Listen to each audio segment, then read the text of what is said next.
tough because you always think which round you're gonna go, like you're gonna be, the team's gonna draft you, and you try to do the best on the ice every game.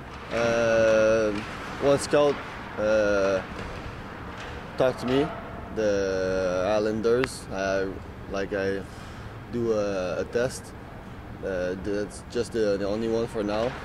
I hope it's gonna be more than one. What I can do on the ice, what's my force, what I have to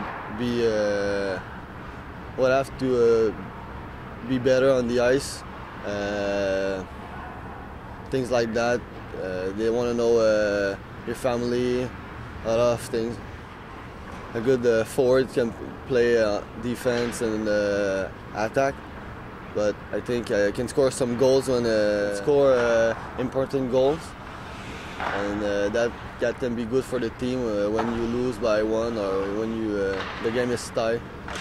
Danick, the type of player Danick is, he's got to be more consistent. I think his effort every night, it goes up and down, it fluctuates, but Danick got some great hands. He can score some goals. He's a big, strong guy, and he can play a physical game. So he brings more to the table in that aspect of physical hockey with his size and strength.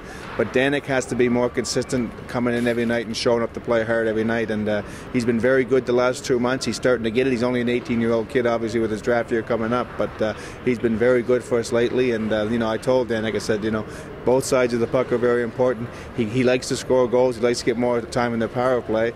But right now, with the team that we've got, he hasn't seen a lot of power play time. So his skill level is pretty good, and he's got a good chance to be a good hockey player. Well, with Danick, his upside, I think, is very good. Like I said, I don't think Danick's played as well as he can play, and some of that is because of our hockey team. And we've got two top lines as good as anybody in the league, so Danick hasn't had the ice time that he could deserve. So I think you'll see more Danick Gauthier next year after his draft year, but his upside is very good. And I said he's a big, strong kid who's willing to work hard and pay the price.